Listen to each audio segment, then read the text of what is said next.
sejam muito bem-vindas ao Mãecast, esse programa feito com muito carinho para você. Eu sou a Nanda Leite e eu vou falar diversos assuntos relacionados à maternidade. Na descrição do vídeo tem o link da página O Maternar Sem Culpa, esse projeto que tem como intenção o acolhimento com as mães. E aí surgiu a ideia desse programa. Então segue lá, curte, comenta, compartilha. E aqui no YouTube, se inscreve no canal, ativa o sininho, porque toda semana tem um episódio novo.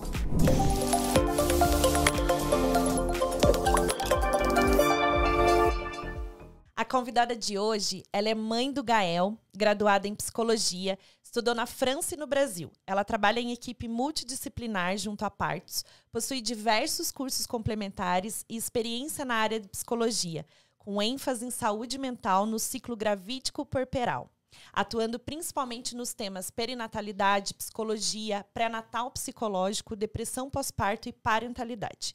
Ela é idealizadora da campanha Maio Furta Cor. Escreveu um capítulo lindíssimo desse livro que depois eu vou mostrar para vocês, tornando-se pai e mãe. Diversos jornais, revistas, participou de palestra, congresso, entrevista, comentários de mídia. Nas redes sociais você encontra a página dela, @acolhedoramente. Acolhedora mais mente. Ninguém melhor do que ela para falar sobre saúde mental materna. A maternidade realmente veio transformar a vida dela. Em meio ao desamparo, falta de escuta sensível e de lugares de pertencimento, após atravessar as dores e delícias da maternidade, se viu diante de uma realidade que nenhum livro de psicologia havia ensinado. Então foi conduzida a essa linda missão, acolher mulheres, mães que enfrentam essa situação. Seja muito bem-vinda, Nicole Cristino. Muito obrigada pela oportunidade, pelo espaço de fala, Nanda. Ai, que bom ter você aqui. Nossa, faz tempo que a gente está tentando marcar. Sim. E obrigada pela oportunidade, pela disponibilidade de vir trazer o teu conteúdo aqui, que é muito importante. Acho que para a gente levar informação e orientação. E, gente, o assunto que ela vai falar é, assim, tem tudo a ver com o Mãecast, tem a ver com o projeto, com o Maternar Sem Culpa. Vai trazer esse conteúdo maravilhoso para nós. Então, muito obrigada pela tua participação. Seja muito bem-vinda, viu? Obrigada, Nanda. Vamos juntas. Vamos. Bom, eu já vou abrir aqui. Conta um pouquinho pra gente como que você chegou, né, nesse trabalho. Escolheu a psicologia em primeiro lugar. Como é que você chegou? Conta um pouquinho da tua jornada pra gente. Então, eu brinco que eu nasci psicóloga perinatal no momento em que eu peguei meu filho no colo, nos braços, no meu parto, na verdade. O momento em que eu pari o Gael foi o momento em que eu me dei conta de que não havia nenhuma literatura, nada que eu tivesse estudado na faculdade, mesmo eu tendo feito, como você falou, faculdade no Brasil, na França, né, tendo me dedicado a estudar bastante desenvolvimento infantil, me faltou recursos assim para dar conta daquele turbilhão todo que eu estava vivendo. Sim. Parto, pós-parto, assim. Né? A tua gravidez, ela foi planejada? Foi planejada, mas acho que o impacto, a gravidez em si não foi uma experiência que me fez questionar tanta coisa, mas a experiência de parir e o puerpério abriram assim uma lacuna na minha formação, porque aí eu me dei conta de que eu não tinha preparo nenhum para atender mães no consultório. Sim, mas primeiro você iniciou com a psicologia, foi estudar a psicologia. Exato. E aí que você trouxe as especializações complementares, né? Exato. Num primeiro momento, eu me formei em psicologia, fiz especialização em outros campos, assim. A primeira especialização que eu fiz, que foi um mestrado, foi em psicologia clínica intercultural na França, que era para trabalhar com refugiados, com imigrantes, com um processo de imigração e de adaptação numa nova cultura. Nossa, que legal. Mas ali eu não me encontrei tanto ali no mestrado. Inclusive, eu interrompi. No meu Lattes lá aparece mestrado, interrompi. Porque eu simplesmente interrompi, porque eu vi que não era bem esse o caminho. Sim. Quando eu volto para o Brasil e mudo para Curitiba, eu resolvi fazer psicologia hospitalar. Você nasceu aonde? Eu sou paraense, sou de Belém do Pará. Estou há 8 anos em Curitiba. E o que você veio fazer aqui? Eu casei com um curitibano e eu já gostava muito do estilo de vida curitibano. Como eu morei 5 anos na França, eu buscava algo mais semelhante no Brasil, que me trouxesse um pouco mais de qualidade de vida e tranquilidade, assim. Então, eu aproveitei as duas coisas e eu disse, vamos embora para Curitiba. Ai, que legal. E aí, eu me especializei em psicologia hospitalar, no Pequeno Príncipe. Eu tive o meu estágio lá alguns meses, né, dentro do Hospital Pequeno Príncipe, mas ainda faltava. Eu tinha muito contato com mães. Nossa, então, já ali, né? Exato. Então, eu estagiava dentro da UTI cardio, e o meu contato era inteiramente com mães. Mas ainda assim, como eu ainda não era mãe, eu ainda não tinha um despertar para essa questão, né? E aí, quando o Gael nasceu, eu já tinha essas especialidades, mas eu ainda não tinha realmente trilhado para a perinatalidade. Mas aí, no puerpério dele, foi quando eu comecei a estudar e me especializar. Nossa. E qual que é a diferença? Conta pra gente um pouquinho o que é a perinatalidade e a parentalidade, né? Existem muitas dificuldades de compreender esses dois termos, né? Porque são termos relativamente novos no nosso vocabulário, e as próprias especializações, elas existem, são poucas no Brasil. Então, perinatalidade, como o termo diz, a gente trata o que está em torno do parto, do nascimento. Né? Então, não apenas gestação, parto e pós-parto, mas engloba também, por exemplo, tipos de gestação, fertilização in vitro ou perda perinatal, né? Mães que têm perda gestacional ou bebês que nascem natimortos. Né? Então, existe todo um outro campo que não é só o nascimento, mas tudo que envolve gestação, adoção também. Mas aí a gente entra na parentalidade. Né? Sim. A parentalidade é o processo de tornar-se pai e mãe, né? Como diz o título do livro. E isso não necessariamente precisa ser por vias de gestar. Né? Isso pode ser por vias de adotar. Então, existe pré-natal psicológico para adoção, existe acompanhamento, né, de famílias nesse sentido. Sim, maravilhoso. E, geralmente, nas tuas consultas, né? Como é que você chama isso? Você chama de mentoria, de consulta? Como é que você faz esse atendimento com as mães? Consultas. Consulta mesmo. E qual que é o assunto que mais elas te procuram, assim? Que você percebe que é a grande maioria, que as mães te procuram? Chuta. Eu sei, na verdade, né? Mas eu não posso falar. Culpa. Culpa, né? Culpa. É culpa. É culpa. Se tem algo que é uma constante presente na fala das mulheres, é a culpa materna. Sim. Né? E essa culpa, ela está muito enraizada na dificuldade das mulheres reconhecerem suas ambivalências em relação a seus filhos. Então, muitas delas vão até mim para uma espécie de confessionário. Eu vim aqui me confessar que eu odeio acordar cedo. Mas olha, não é que eu não ame meu filho. Isso é muito importante a gente falar, porque assim, essa parte de eu odeio... na verdade, eu amo meu filho, mas eu odeio a maternidade. Odiar é muito forte, né? Eu não gosto de maternar. Então, muitas mães, né, chegam para mim e falam: Fer, eu não gosto de maternar. Eu acho essa parte, assim, um desafio muito grande. É ruim para mim, eu tenho repulsa disso, né? Como que a gente faz para tornar um maternar mais leve e sem culpa? Então, na minha página eu falo muito disso, né? Eu acho que os conteúdos ali que eu trago é muito sobre isso, mas eu queria que você falasse na visão dos teus atendimentos, né? Com as mães trabalhando com perinatalidade, com todos esses assuntos. Você fala sobre tudo, né? Sobre depressão pós-parto. Então, como é que você conduz esse maternar mais leve com as mães? Questionando papéis de gênero, primeiro passo, né? Não adianta eu dizer coisas para uma paciente que está em sofrimento na minha frente sem fazê-la refletir sobre a estrutura que está por detrás de tudo isso. Né? Não é que as mulheres odeiem maternar, elas odeiam maternar nesse formato de sobrecarga, de homens que não se comprometem, do machismo estrutural, do patriarcado. Realmente a gente só pode odiar. Né? Exatamente. E é algo cultural. Sim. Na grande maioria, a gente pensa assim, né? As mães que têm ainda o seu parceiro. A gente pode ainda falar sobre mãe solo, que isso a gente vai abordar ainda. Eu acho muito importante a gente falar. Mas essa questão do pai. Então, eu estava vendo aqui no livro, né? Gente, esse livro é muito maravilhoso. Tornando-se Pai e Mãe. É Elisa Lampeck que fala? A Elisa ela coordenou, né? Então, são diversos psicólogos perinatais do Brasil. Tem um de cada região, praticamente. E é uma coletânea de textos sobre Lindo. tornando-se pai e mãe. Ele é muito rico, é um livro muito completo. Não, demais, demais. E assim, eu li o capítulo, né? O seu capítulo, e eu quero ler o livro por completo. Mas eu vi a comparação que o Leonardo Piemonte, por exemplo, faz sobre a parentalidade por parte do pai, né? Então, comparando pai e mãe, né? Como que a gente vê os personagens, inclusive de desenhos, de pai? Como é que é o pai? Porque para falar da mãe, a gente tem que falar do pai também. Sim. Então, eu acho que já começa por aí. Como é que a gente compara o desenho? É o Homer Simpson lá. Sentado no sofá tomando cerveja com barrigão arrotando. Exatamente. É o Fred Flintstone lá. Querida, cheguei.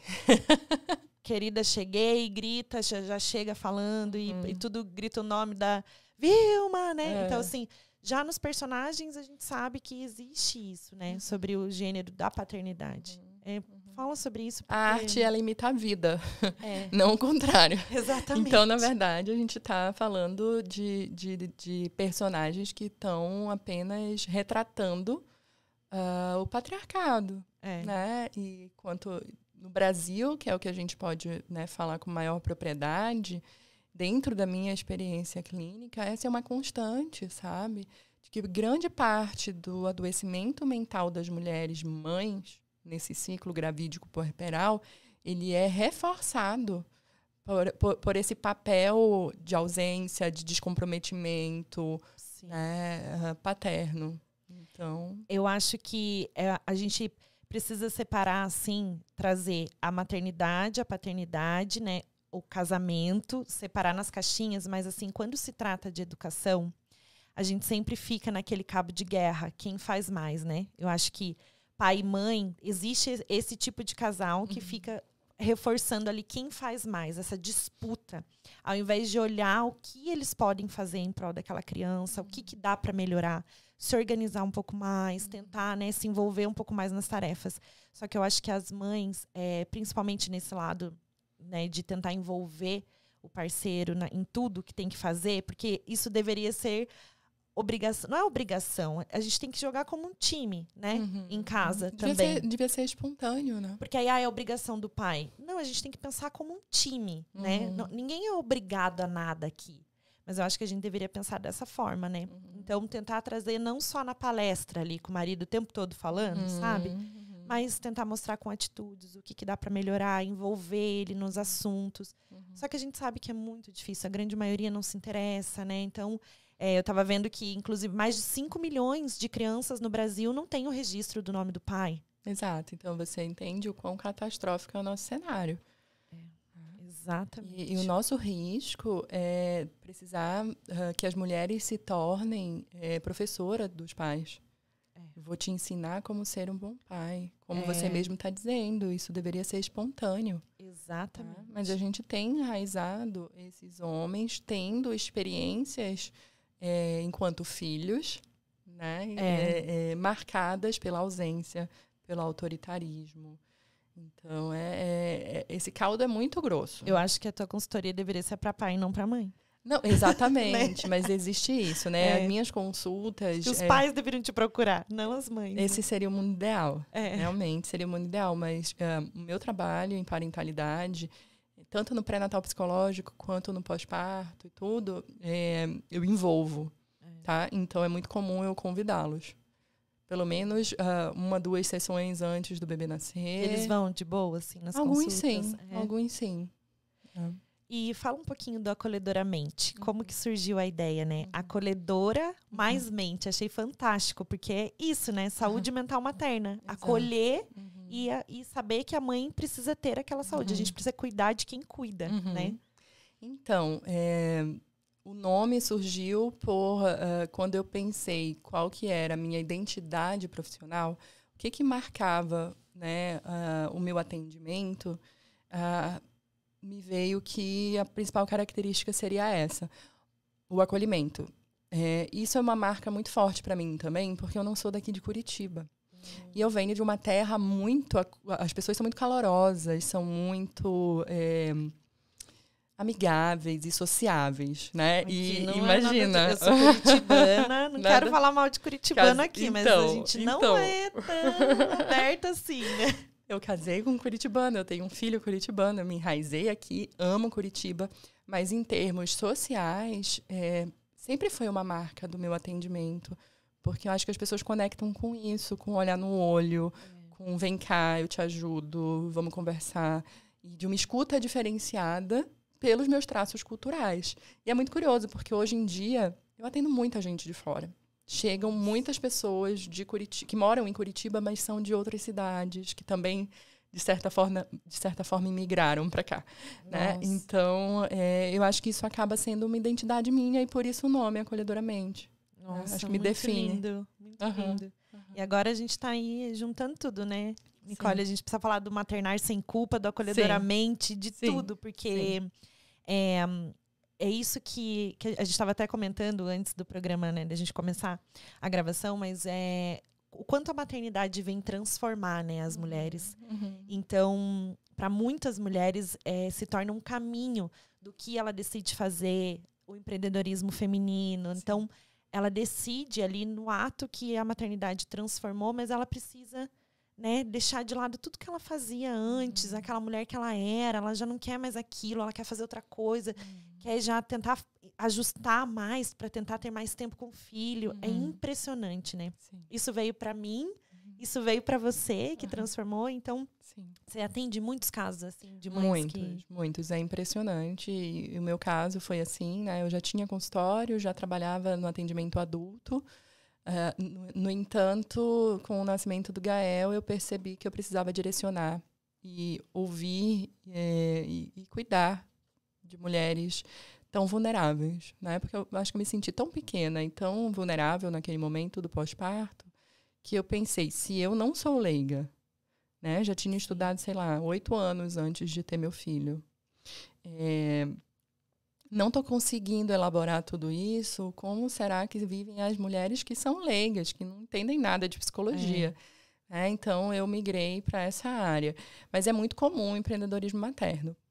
Primeiro ponto é justamente o que a gente estava conversando, né? A chegada de um filho, ela revoluciona a identidade de uma mulher. Então, muda os gostos radicalmente. Aquilo que você gostava antes, você não gosta mais. Você passa a ter outros interesses, outros assuntos. Tem essa lógica, mas tem uma segunda lógica, Nanda, que é a lógica da nossa licença maternidade, que é muito curta. Então, tem mulheres que, realmente, vou voltar com 4 meses, não, eu vou largar tudo e eu vou investir no meu próprio negócio, como forma de conciliar. Então, nem tudo é só romantismo. A gente virar e dizer, eu transformei minha carreira porque o meu filhinho me transformou. Não é, que a gente não tem políticas públicas que garantam que a mulher possa viver sua maternidade em paz pelo menos 1 ano, vamos dizer. Exatamente. A gente estava falando sobre isso, né? E a licença maternidade nesse prazo de 4 meses, nossa, é enlouquecedor para a mãe, né? Que pensa, meu Deus, eu vou voltar a trabalhar, olha para o bebê 4 meses. Exato. Assim, o que esse bebê se desenvolveu até agora? E a nossa prevalência de depressão pós-parto, ela varia entre 6 e 9 meses.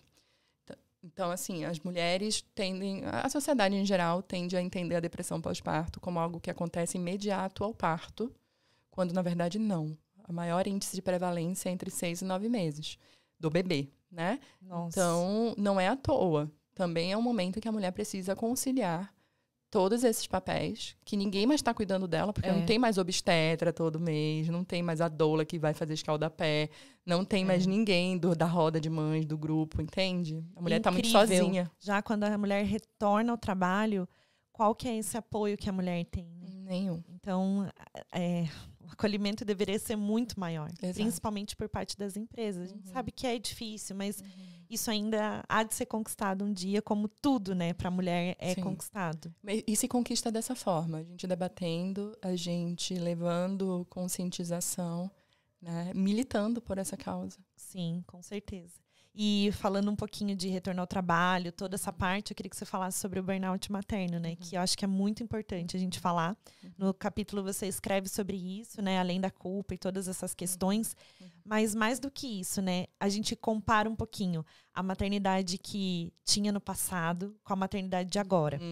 Então, essa sobrecarga que a mulher tem hoje, e não só isso, uma cobrança e um rótulo social em a mulher ser perfeita. A mulher tem que ser uma boa mãe, uma boa profissional, uma boa esposa, uma boa amiga. Ela tem que ser todos os papéis 100% perfeito. E aí a gente traz essa questão, porque antigamente as mulheres, elas não é um sentimento isso. Eu acho que tinha mais união.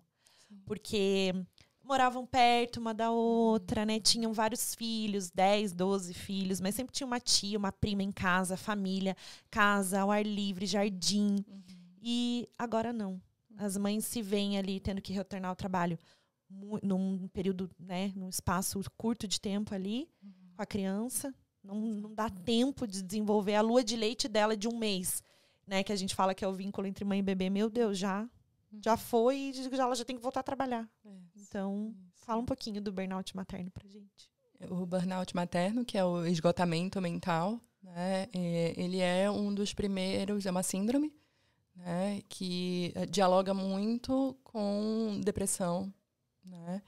Então, é uma síndrome muito característica do nosso estilo de vida atual, que é essa maternidade solitária, que é essa falta de apoio, que é esses jargões, né, ditos populares, quem pariu Mateus que o embale, né, cadê a mãe dessa criança, ser mãe é padecer no paraíso, todas essas crenças e essas falas que também vão enraizando culpa e mais culpa, vão tornando a maternagem inviável e essas mulheres vão adoecendo, né? Então, é muito comum.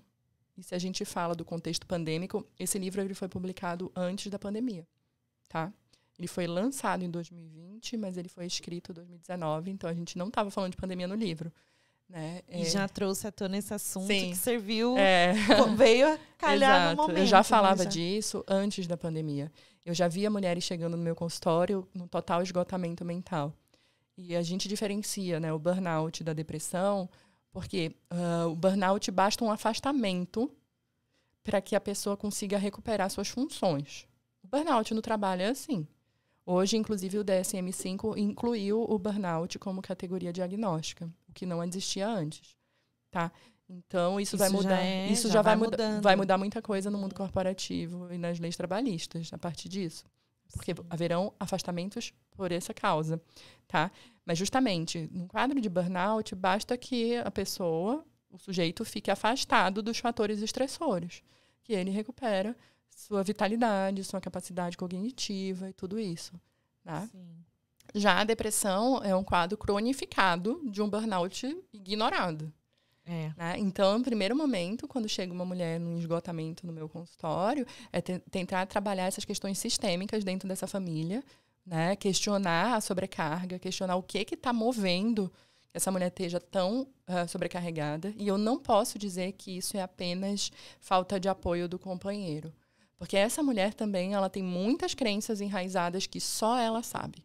Sim. Só eu sei cuidar do meu filho, ele não sabe de nada, ele não serve para nada. Sim. Então entra não aí... Não divide, não envolve. Tem essa questão também. Eu sou menos mãe se ele assumir alguns papéis. Né? O bebê só precisa de mim. E isso, como a gente conversava agora há pouco, a psicologia fez um desserviço. Tá? Então, a minha própria profissão fez um grande desserviço para essas crenças, para a mentalidade das mães, porque muito da literatura do desenvolvimento infantil é culpabilizante. Tá? Então, principalmente, por exemplo, fulaninho recebe o diagnóstico de transtorno do espectro autista. Durante muito tempo, se deixou claro na psicologia que a culpa era da mãe. Então, assim, a gente tem um problema seríssimo dessas crenças, né? Então, as mulheres, elas são muito reféns desse tipo de pensamento. Sim. E como você faz esse trabalho, explica um pouquinho. É saúde gravídico puerperal, né? Isso. Então, como é que se divide isso? Puerpério, baby blues, né? A gente sabe que existe essas frentes, né? Frente, a maternidade vem de frente mesmo com a mãe e fala, agora você vai passar por isso. É impressionante, então, né? É muito importante. É puerpério, baby blues e depressão pós-parto. Qual que é a diferença, assim? Tá, então, ciclo gravídico puerperal, né? É o período de vida em que a mulher atravessa o fenômeno orgânico de gestar, parir e enfrentar o pós-parto. Com o pós-parto envolvendo esses aspectos fisiológicos, de baixa hormonal, de retorno do útero para o lugar, né, de toda essa reorganização física após gestar um ser humano. Então, o ciclo gravídico puerperal é esse fenômeno, né, que a mulher vive no corpo. Sim. Tá? O blues puerperal, ele é um fenômeno orgânico esperado que aconteça. Até 85% das mulheres vivem. Eu brinco que os outros 25% não responderam essa pesquisa. Porque é muito prevalente, muito evidente uma oscilação de humor nos 20 primeiros dias do pós-parto. Com certeza. Né? Isso tem muito a ver com a baixa de estrogênio, de progesterona, né? A questão da prolactina, descida do leite. Eu senti uma vontade absurda de chorar assim do nada. E você não tem uma razão específica. Eu tô chorando, eu não sei porquê. Eu não sabia porquê, exatamente. Eu olhava pra minha filha ali, linda, perfeita, né? E nada estava acontecendo, mas vinha uma vontade absurda de chorar. Eu falava, deve ser o baby blues. É isso. Tipo, é muito. E a gente vai entendendo que, nossa, gente, meu Deus, é tudo hormônio, é químico, o corpo voltando, que uma loucura. Existe essa parte, né, da questão da baixa hormonal. Existe a privação de sono, que contribui muito para uma desregulação emocional. Né? E existe o impacto da responsabilidade. Então, a mulher, quando pega um filho no colo, ela toma para si uma responsabilidade que ela nunca assumiu antes na vida. Nossa. Né? É um negócio de toma, pega e não deixa morrer. Então, isso é muito assustador. E aí, como a gente sabe, né? O começo da vida, ali o bebê, ele precisa dos cuidados da mãe. Exige muito mais da mãe, né? Mas aí, qual que é a orientação, assim? Primeiro de tudo, como que essa mãe identifica que ela tá com sintoma? Porque a gente já falou que puerpério é isso, né? É essa parte mais fisiológica mesmo da mulher, que ela tá vivendo. E aí, junto o blues vem o blues, né? O blues é isso, né? Puerpério, do ponto de vista médico, tem uma definição, que é, basicamente, saiu a placenta da mulher até ela voltar, mais ou menos, o útero para o tamanho inicial e os hormônios regularem, eles vão dizer que é em torno de 45 dias. Tá? Que vai confundir um pouco o que a gente chama de dieta aqui no Sul, resguardo. É algo muito orgânico. Quarentena, isso mesmo, antes da pandemia. Agora a gente não pode falar de quarentena. E isso é puerpério para os médicos. Do ponto de vista psicológico, a gente entende o puerpério como todo esse tempo que a mulher está se editando sua identidade. Então, isso quer dizer que um puerpério, ele pode durar 1 ano, 2 anos, tá? Que é o tempo que a mulher está imersa nesse cuidado, pensando e falando apenas sobre xixi, cocô, vômito, leite, mamar. Puerpério, pra gente, do ponto de vista psicológico, é isso. Né? Então, varia, tá? E aí, como é que a gente identifica, então, que efetivamente aquela mulher precisa de ajuda, entra na depressão pós-parto? A gente nem vai falar sobre... Acho que eu vou entrar um pouco nessa parte de suicídio materno, porque eu acho muito importante falar, mas o mais importante de tudo é a gente saber identificar. Porque eu li um artigo onde dizia que a cada 10 mulheres que se suicidam, inclusive, né, no puerpério, 9 poderiam ter sido salvas se identificasse muito tempo antes. Suicídio é um tema muito tabu, né? A gente pensa que falar em suicídio é provocar suicídio, quando não. A gente precisa de educação em saúde mental. Né? Então, a gente precisa, sim, falar o tempo inteiro. E o suicídio, ele é completamente evitável. Porque as mulheres, os sujeitos que tiram a própria vida, eles dão pistas. Tá? Então, uma mulher que está falando com frequência, eu não aguento mais, eu não suporto mais isso. É algo da gente chegar mais junto e pedir, me explica, como é que você está se sentindo?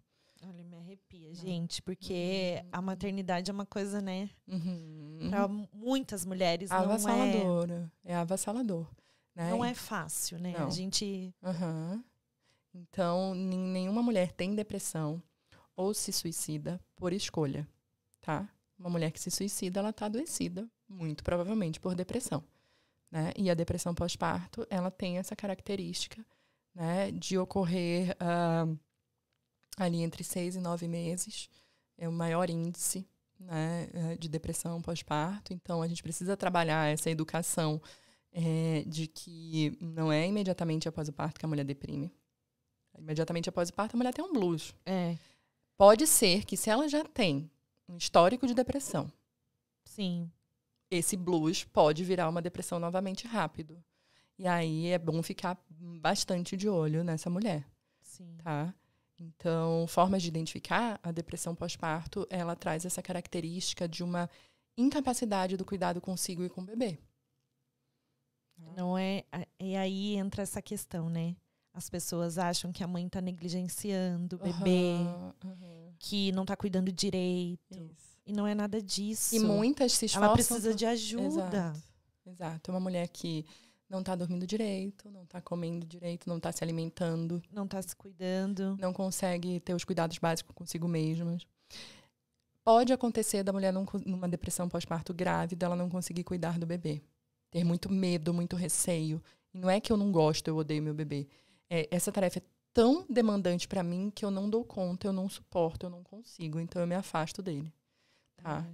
Acontece. Mas vamos dizer que muitas mulheres têm depressão pós-parto cuidando muito bem de seus filhos.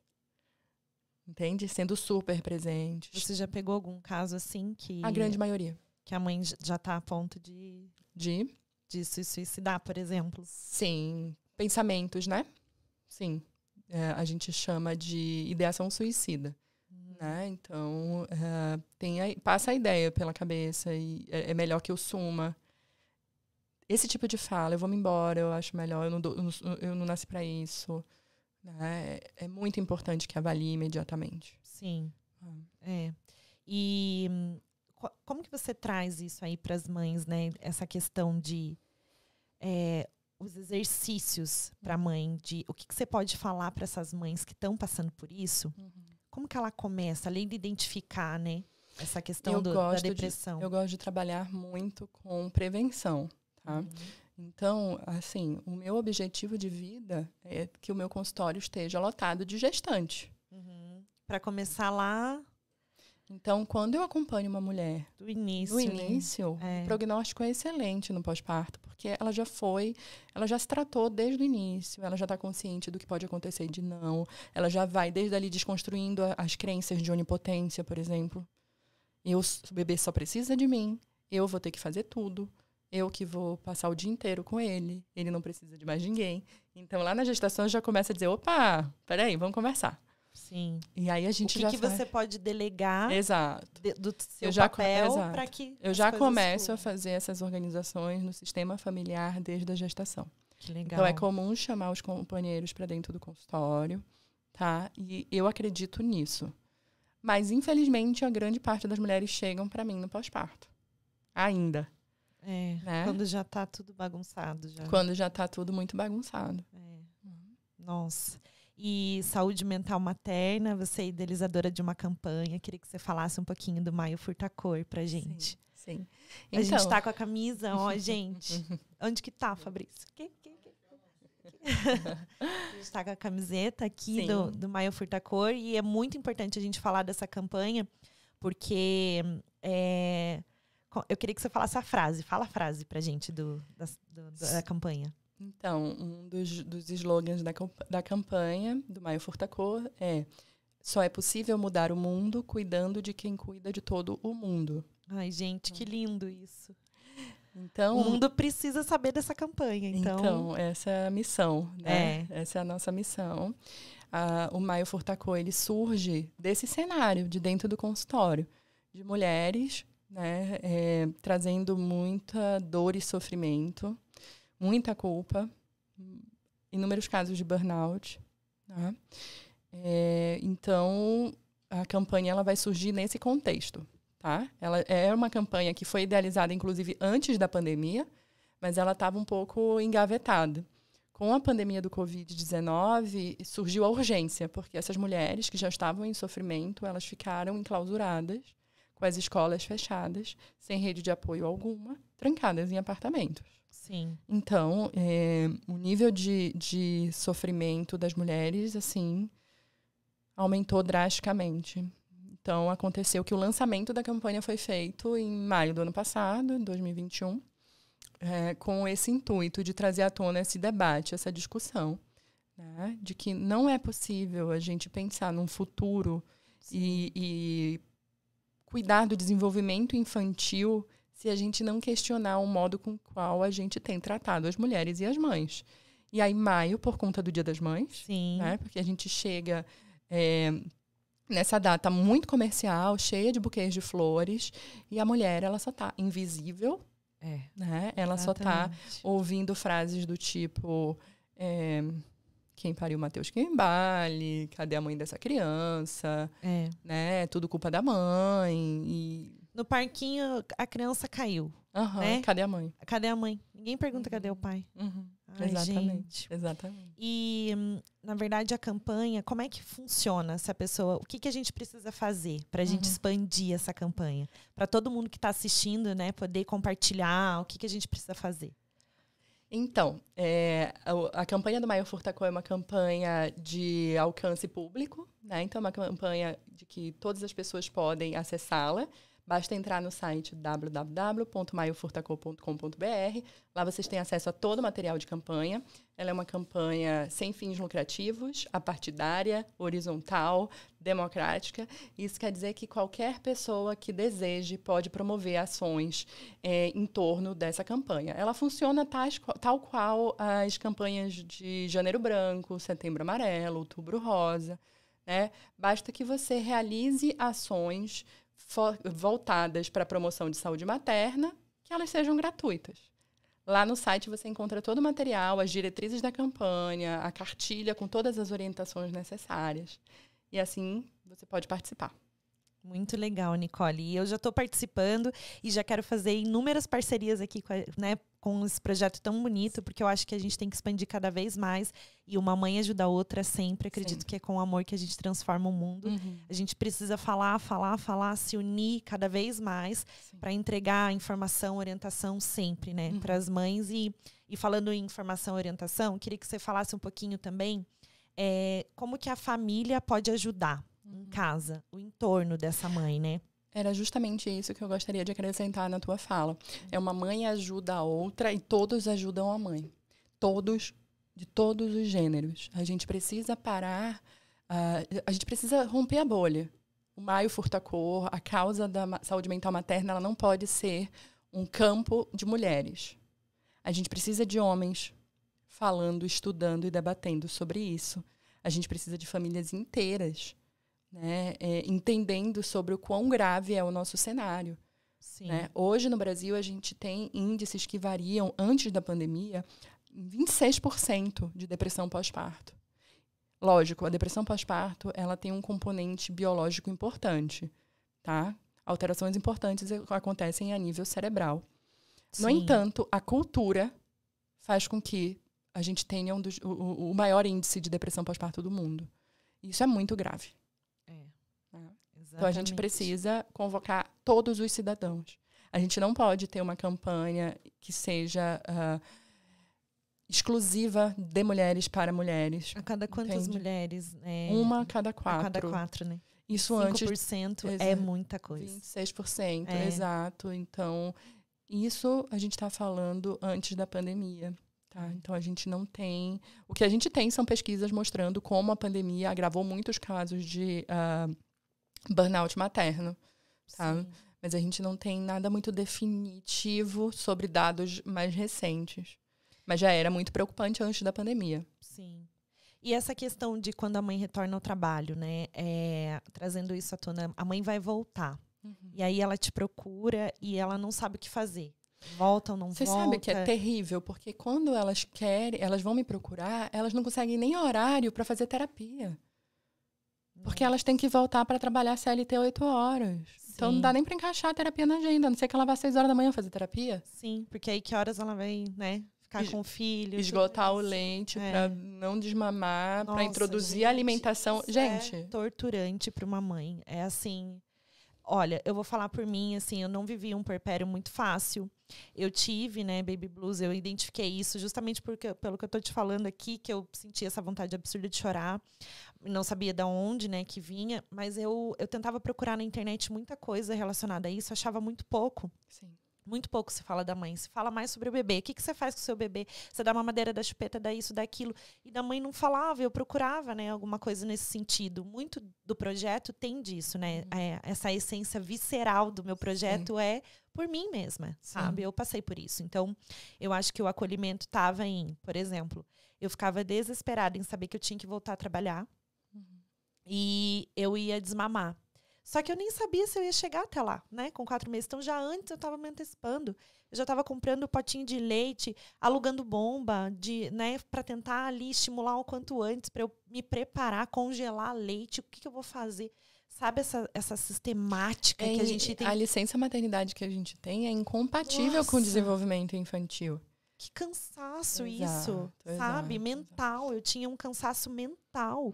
Então eu falava assim, gente, meu Deus, eu preciso ajudar essas mães, a gente precisa fazer alguma coisa, porque como que essa mãe vive, né? Pensando que vai retornar ao trabalho daqui a pouco. E aquela criança não aprendeu a engatinhar, não aprendeu a andar, não aprendeu a comer, não aprendeu nada. Aí ela volta a trabalhar 8 horas, retorna para casa naquele determinado curto período de tempo para tentar desenvolver alguma coisa. Então, assim, é muito difícil. Incompatível. E é uma cobrança absurda. E aí, se você deixa seu filho na escola o dia inteiro, você é uma péssima mãe. Se você deixa com os avós, se você deixa com a babá, você também é uma péssima mãe. Mas se você está em casa o dia inteiro com seu filho, e aí você se torna uma mãe impaciente, você não aguenta mais ficar com seu filho, você também é uma péssima mãe. Então, gente, pelo amor de Deus, a gente tem que dar a mão e falar assim, vamos todas as mães juntas, por favor, sem julgamento, sabe? Fala sobre isso, porque julgamento com a mãe, olha... Nanda, a gente vive numa organização patriarcal. A gente foi ensinado que mulheres concorrem com mulheres. Então, a nossa geração e as gerações anteriores aprenderam que uma concorre com a outra, para uma se sobressair a outra. E isso está muito enraizado no nosso maternar. Eu sempre digo, o grupo materno, ele é como o remédio. Né? Ele pode funcionar como remédio ou como veneno, a depender da dose. Tá? Então, é excelente você ter um grupo de mães, porque ele traz pertencimento, né? Atua muito na questão da solidão materna, com uma boa troca de informações, de contatos, excelente. No entanto, num piscar de olhos, isso tem um potencial nocivo imenso que pode se transformar num coliseu de mães. Uma devorando a outra para saber quem é melhor. Todas em sofrimento. Gente, não dá para competir na maternidade. Cada mãe é única, cada bebê é único. O que funciona para você não funciona para mim. O que eu posso fazer com você é te orientar de uma maneira que não atinja os seus ideais, os seus valores. Eu posso tentar te ajudar, mas impor que aquilo vai ser certo para você, isso não é legal. E muita mãe fica lá no grupo, né? Meu filho já comeu, né? Já andou, já falou, já isso. E gente, eu fui uma que eu não participei, sabe? Desses grupos. Porque eu falava assim, olha, primeiro eu preciso me entender como mãe, né? Eu olhava muito para isso, muito demais, assim. Então, a minha filha veio no momento certo, sabe? Não foi uma gravidez planejada. Eu venho de... endometriose, né, num grau, assim, elevado. Demorei 8 anos para engravidar. Então, ela veio num momento, assim, certo. Ela veio, sabe? E ela veio com tudo, assim, para realmente me fazer renascer. Então, eu não entrei nesses grupos, sabe? Mas não porque eu não queria participar por outras questões, assim, não vou participar. Não é por isso. Você se poupou. Eu queria me entender como mãe primeiro. Perfeito. Mas aí ela recorreu ao Google, à internet. Não. Eu olhava, mas no sentido de tentando filtrar, sabe? Filtrar o que ia servir para mim, o que era bom. Será que... Porque aí entra naquela questão, né? Não, você tem que fazer uma amamentação exclusiva até 6 meses, que é o ideal. Mas se você conseguir amamentar mais, melhor ainda. Mas não dê mamadeira. Não dê chupeta. Porque vai fazer confusão de bico. Aí, se você não fizer, você... né? E assim vai. Assim vai. Você não sabe o que você faz primeiro. Aquela criança, você olha e fala assim, meu Deus, quanta informação. Peraí, deixa eu me entender como mãe primeiro. Depois eu compartilho alguma coisa, né? E é exatamente isso que você falou. Que bom que você teve esse insight a tempo de não se deixar contaminar por esse excesso de vozes. Né? Isso é bem curioso, porque no momento em que o Gael nasce, eu decido me especializar nessa área e quando ele tem por volta de 2 meses, eu volto para o consultório, né? Então, é a vida da autônoma, o que também me trazia muita facilidade, porque eu ia e voltava várias vezes ao dia para casa, para amamentar, para ficar com ele, eu conseguia fazer minha agenda. Mas eu também retornei ao consultório certa de que eu queria trabalhar com um grupo de mães, no pós-parto. Então, no pós-parto e no pré-parto, né? No pré-natal psicológico. Então, com 2 meses do Gael, eu comecei o primeiro grupo de pré-natal psicológico. Em seguida, comecei grupo de puerpério. E é muito interessante, porque diferente dos outros grupos... Você faz tudo, né, Nicole? Você é muito completa. Você já atende a mãe ali no pré-natal psicológico, na perinatalidade, depois você vai pra parentalidade. Sim. Nossa, meu Deus, muito completa. Eu vou alternando um pouco, tá? Quando eu tô fazendo grupo de pré-natal psicológico, eu não tô fazendo de pós-parto, porque eu não consigo fazer 2 grupos ao mesmo tempo. Eu ia falar loucura, né? Então, imagina a quantidade de mãe. Eu tento ir alternando. Um semestre eu foco num projeto, no outro eu pego o pós-parto. Senão não dá, eu sou totalmente sozinha no consultório. Né? Então, eu vou alternando.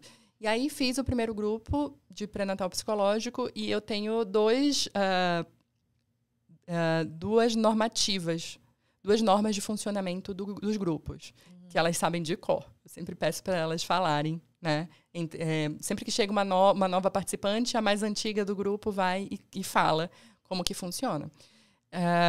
Porque eu já conheço o funcionamento nocivo de grupo de mãe. Então, se eu não coloco normativas, ele deixa de ser um grupo terapêutico e ele passa a ser uma competição, um coliseu, né? As mulheres estão ali se devorando. Né? Senão... Exato. Então, basicamente, é escuta empática. Então, eu estou aqui exercitando a minha escuta, eu não estou aqui para dar conselho para ninguém. Então, a fulaninha está falando da realidade dela, eu baixo a minha orelhinha, eu silencio e eu a ouço. Eu não tenho autorização para dar palpite e conselho num grupo terapêutico, a menos que se peça. Tá? Sim. E sigilo e confidencialidade. Né? Elas dizem o que acontece em Vegas, morre em Vegas, então no grupo é a mesma coisa. É como um juramento para entrar no teu grupo. Exato. Muito legal. O que funciona muito, porque é um alívio para muitas delas. Sim. Né? Então, elas se veem exercitando algo que elas nunca foram ensinadas a fazer. Que é respeita a colega, escuta. Escuta. E aí, respeita a colega... mãe, Exato. igual a você. Exatamente. Agora vamos ouvir a outra mãe falando? Exatamente. Né? Nossa, exatamente. Muito legal mesmo essa dinâmica. E aí, no Acolhedoramente, você trouxe essa questão que você falou de outros tipos de trabalho, né? De especialização em hospital, né? Que você já tinha isso. Sim. E você criou cartilhas de mãe UTI. Isso. Conta um pouquinho, por favor. A cartilha de UTI para mães de UTI, na verdade, ela é um projeto da Fernanda Braga, que ela tem uma ONG aqui em Curitiba, que busca dar informação para mulheres que passam pela experiência da UTI. Ela foi uma mãe de UTI e ela se viu completamente desamparada porque ela não sabia nada de como era um funcionamento na UTI. E aí a Fernanda fez essa cartilha e ela pediu apoio de alguns profissionais para patrocinarem essa cartilha. E eu sou uma das profissionais que patrocinou a cartilha, mas é um projeto da Fernanda Braga. Que legal. O que é muito interessante, porque nessa cartilha, e é de domínio público, dá para baixar na internet. Sim. Tá? É uma cartilha que ela explica até os sons que a mãe vai ouvir dentro da UTI, o que isso quer dizer. Os termos técnicos de UTI. O que significa um bebê ir para UTI. Nossa. Então, é muito norteador, assim, um trabalho impecável. Nossa, aconselho bastante. E aí, nessa loucura toda que a gente viveu da pandemia, veio também as crônicas Mãendemia. Mãendemia, sim. Fala um pouquinho, então. Gente, sério, Nicole, olha. Não, Nicole, meu Deus, parabéns por todo esse trabalho que você faz. Nossa, saber que tem tudo. Mas tem isso, pra todo tipo de mãe, né? Isso me dá, assim, dá sentido pra minha existência, completamente. Com certeza. Então, o que foi que houve, né? Eu fazia... Em 2019, desde 2018 eu fazia grupo terapêutico de pré-natal psicológico. Em 2019 eu fiz uma pesquisa junto com a minha estagiária, inclusive, da época, a Priscila. A gente fez uma pesquisa com um grupo de mães, 8 mães. A gente aplicou questionários de ansiedade para provar como cientificamente como que o pré-natal psicológico atua reduzindo a ansiedade nas mães durante a gestação. Essa pesquisa a gente levou para que elas procurassem antes, né? Isso. Essa pesquisa, o resultado desse trabalho a gente levou para Paris para apresentar num congresso em 2019. Foi uma grande realização de vida também, né? Tá lá em Paris, na Salpêtrière, apresentando o resultado desse grupo. E esse grupo ficou muito unido. Elas ficaram muito amigas depois. Foram 5 encontros. E elas, até hoje, são amigas. As crianças já vão fazer 3 anos. E elas estão super amigas até hoje. Que legal. Isso para dizer que quando estourou a pandemia, em março de 2020, elas estavam prestes a parir. E aí eu disse, como que eu vou fazer? Eu acompanhei elas até aqui. Essas mulheres precisam continuar essa vinculação, essa troca, principalmente agora que elas estão prestes a parir e elas estão trancadas dentro de casa. Sim. Então, eu criei o grupo online, eu transferi. Eu disse, vamos fazer um grupo online, a gente vai se encontrar todas as semanas e a gente vai trabalhar as questões ligadas à gestação, parto, pós-parto e pandemia. Uhum. De março a dezembro, a gente fez encontros semanais. Quando estava ali vésperas de Natal e tudo, eu tive a ideia com elas de fazer um ateliê de escrita terapêutica. Então, o que a gente fez? Cada uma escreveria uma crônica para relatar o que tinha sido a vivência delas enquanto mães de pandemia, né? Todos os bebês nasceram nesse contexto, num contexto Sim. que não poderia ter visita, bebês que ficaram com quase 1 ano sem conhecer a família inteira, paciente que mora na França, né, que só pôde conhecer a família no Brasil, o bebê com 1 ano e meio, coisas assim. Né? Bebês que nasceram na Alemanha, na França. Então, tem pacientes do Brasil e do mundo. E uma crônica mais linda que a outra. Então, foi lindo para a gente encerrar 2020, dando uma materialidade ao que tinha sido essa vivência de se ver todas as semanas. Eu também, dentro do meu quarto, com o meu laptop, com meu filho entrando. Quando a pandemia começou, o Gael tinha 1 ano e 9 meses. Então, assim, era o meu bulldog latindo, era o Gael chorando e era eu conduzindo o grupo com elas, né? Nossa. Então, e é um livro que eu adoro. Ele também está gratuito e disponível no meu site para download. E já fala teu site também para as pessoas já entrarem. www.acolhedoramente.com.br. Lá vocês podem baixar o Mãendemia e mergulhar aí nessas crônicas maravilhosas dessas pacientes muito queridas. Lindo, lindo demais esse trabalho. Eu queria que você voltasse só um pouquinho nos teus atendimentos. Sim. Como que você faz o acompanhamento com a mãe? Quanto tempo né, esse acompanhamento que você faz? Então, Nanda, não tem... Tem um espaço de tempo? Você combina de quanto em quanto tempo com a mãe? Só pra gente entender a dinâmica, né? Olha, eu não tenho tempo pré-estabelecido. Porque eu entendo, né, que cada realidade ela é única e cada circunstância ela é singular, então fica difícil deixar pré-estabelecido. Acho importante ver com frequência minhas pacientes, sobretudo no início do acompanhamento. Né? Então, para que elas engajem realmente no processo terapêutico, não dá para eu vê-las uma vez ao mês. Não dá para eu vê-las de 15 em 15 dias. Um paciente que eu vejo de 15 em 15 dias é um paciente em rumo de alta, que eu já acompanhei um tempo, que as queixas já estão dissolvidas, que eu vejo que essa mulher já está podendo caminhar com as próprias pernas. E aí a gente espaça. Mas, normalmente, eu vejo semanalmente as minhas pacientes, né? Seja online, seja presencial. Mas não consigo pré-estabelecer. Como eu te falei, o ideal é eu começar o acompanhamento na gestação. E aí eu tenho gestante que começa desde as tentativas. Né? Sim, desde as tentativas. Tem as tentantes também. Adoro, acompanho o parto também, né? Sim, não só eu vou para a sala... Fala um pouquinho desse trabalho, né? A equipe multidisciplinar, né? Isso. Porque a gente entende o que é a equipe multidisciplinar. Então, é o médico, o pediatra, a doula, a enfermeira obstetra, e aí entra você como psicóloga para atender. Isso. Então, a multidisciplinaridade fala desse diálogo de diversas especialidades para a gente poder ver a mulher como um todo. Né? Eu não tenho uma equipe multidisciplinar fixa. Normalmente eu adoto a equipe que essa mulher traz. Né? Então, essa mulher veio até mim e eu começo a ter um contato mais aproximado com a doula, que normalmente já são pessoas que eu já conheço aqui em Curitiba, né? Sim. Que circulam pelo mesmo meio. Todo mundo aqui em Curitiba indicou a Nicole. Impressionante. Chama a Nicole, chama a Nicole. Eu fico tão feliz de ser uma paraense que sou referência. Não, de sensacional. tão longe, né? Isso me deixa tão feliz. É um feedback muito positivo para mim. Então, eu começo a me integrar, né? Conversar com o obstetra, dependendo do caso, psiquiatra, se tiver com acompanhamento psiquiátrico e tal. E dependendo da circunstância, pode ser que eu acompanhe parto. Né? Então, tanto eu vou para centro obstétrico, tanto, por exemplo, é muito curioso, quando a paciente, a doula ou a obstetra me conhecem, tem chamada de vídeo para mim, assim, né? Trabalho de parto já ocorreu. A mulher com 9 de dilatação e a gente fazendo uma chamada de vídeo juntas. Para você conversar. Para eu conversar um pouco. Conta isso. Porque ela precisava falar com você. Ela pedia, ela já estava fazendo acompanhamento Sim, antes. fez acompanhamento comigo, né, durante a gestação, no primeiro filho, por exemplo, já era o segundo filho, e já tinha uma vinculação muito boa, e parte da doula ou da obstetra, vamos ligar para Nicole. Se, por exemplo, tiver tendo algum tipo de distórcia no parto, que a gente vai falar, né? De algum tipo de travamento. Né? Então, a mulher está ali concentrada para fazer um parto normal, natural, e tem alguma questão que elas julgam que é emocional, que está impactando alguma coisa. Né? Às vezes, pelo simples fato de eu relembrá-la de algumas questões que ela trouxe, ou trazer algumas palavras de afirmação que, pela própria vinculação comigo, tem um poder bacana, né?